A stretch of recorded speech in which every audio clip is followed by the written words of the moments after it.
Hey guys, this is Peyton again, and I am here to do the Jump School voiceover. And this is probably my favorite episode. This is the one I usually show people when I want to showcase it. Like this little bit here. A little word of wisdom from a sexy bald man, let's be honest.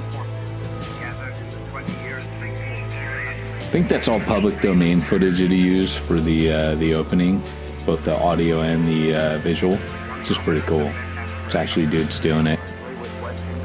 Which is kind of what I'm all about with training, is actually people doing it. So it's funny, you know, I filmed the first 5 voice commentaries at like 5 in the morning. That's when I get up. So I'm a little bit more peppy now. The coffee's kicked in, not fighting my throat. So look out. It's probably going to match this episode, really. At almost the end of every single epistle that Paul wrote. Man, I'm so sexy. Words, can't help it. Come on. Pray for me. Just joking. Boldness. It is weird looking at yourself 5 years ago, though. The Apostle Paul, so this, again, the flawless work of Mr. Andy 2. That's a mechanical bridge behind us outside of Carmarthen. And this is actually the last shot of the day, filmed right after the last episode. The sun did go down on us. We ended up filming the end part of this in the dark. Not this part. These guys here, this is the continuation of the story. They're going to blow this bridge. And pretty cool. You need to get out before the launch. This is kind of my passion. So last day of filming, a little more comfortable. I film all the time now. It still makes me uncomfortable. It's kind of like preaching. You know, people hear me preach and they're like, oh man, you know, blah, blah, blah. And I'm scared every single time. In fact, that's the big secret kind of anything you do in the spirit, is when Paul says, hey, pray for boldness. You know, we're not alone in being scared. No shame in being scared. I'm scared of everything I do that actually matters. And I need the Holy Spirit for it. And I'm cool with that. I've made peace with that. I don't mind being scared because I've had to be bold all my life. I mean, from the age of 19, you know, I was doing CPR on people that died, and, you know, just out of my depth, I think, from the time I was very young, and always doing things that I never pictured myself doing. But I guess that's what courage is.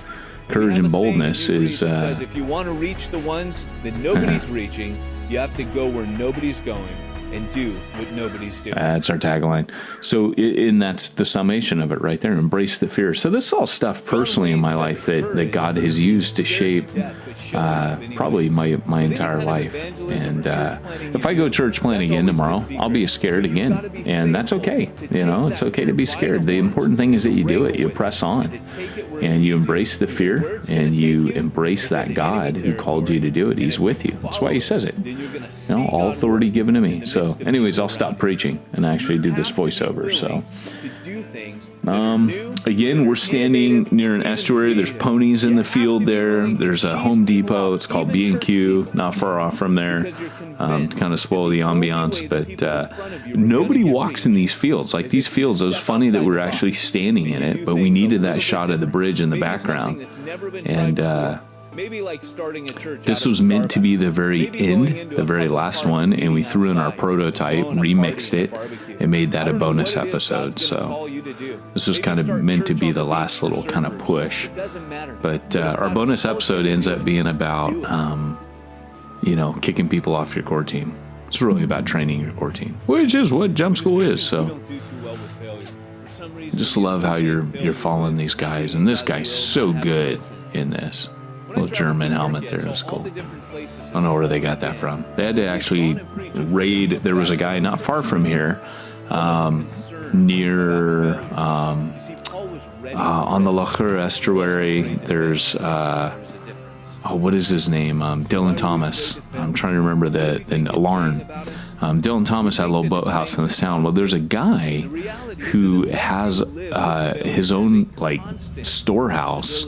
In a private museum of all World War II stuff, and I'm pretty sure because I passed that, and I'm pretty sure I passed it on to Tuvi and said, hey, Tuvi, see if this guy has any stuff he can either rent or borrow. And to my knowledge, that's where some of the stuff came from, was he loaned it out for the filming of this. So I don't know if that includes, that's CGI, by the way, the anti-aircraft gun. So it was really cool when we were making this. Tuvi would update me like, oh, I'm working on an anti-aircraft gun, and going to do the plane shot and this and that. And so that's pretty cool. Listen to this music, man. It's like stinking World of Warcraft, for the Horde, for the Alliance. It's pretty cool. Yeah, he actually had a guy write and compose for the movie. And he's top notch, man. Can't speak highly enough of his workmanship on this. Funny thing, I approached David C. Cook with this and was like, hey, do you guys want, they had just done the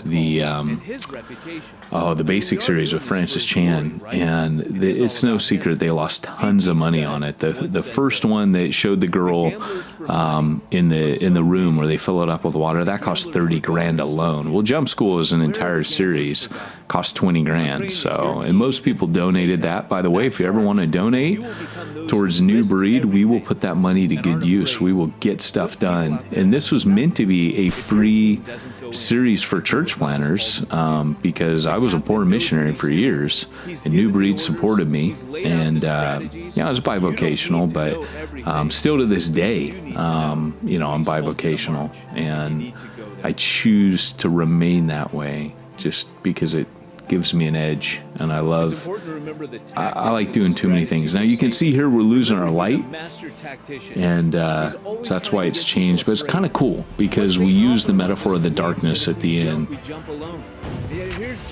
And yes, that man is really missing teeth. That was a great CGI explosion right there. The ash. Love that. That's a promise, and you can bank on it when you're free falling into no man's land. I'm tired there. Look at those bags under my eyes. It's due to the light or whatever. I have a weird condition that makes my eyes bag like that. It has to do with my adrenals. My adrenals are often depleted. And so when I'm looking at them, I'm always like, man, you look older than you are. I'm old, though. I am actually 40-something years old, so not a spring chicken, but that's always made me look a little bit older. It's funny. Here's my vanity again talking about, but just it makes me look sickly, and it's, every time I go into the doctor, they're always like, man, do you have Addison's disease? Because I test like I do, but I don't. I got something else. So. And the only thing that you can do when those come is to throw up faith. I love this part. Boom. That flashback to his original jump, what it was all about. Impact for the kingdom. That's just brilliant. And I can't take credit for that. That's all Tubi. Boom. Well done. Mic drop.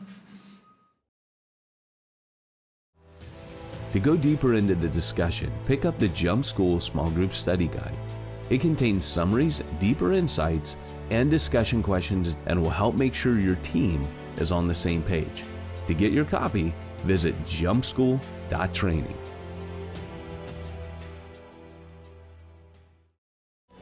Jump School was made possible by the Ministry of New Breed Church Planting. If you'd like to support the production of more training materials like this one, visit newbreednetwork.com and sign up to give monthly.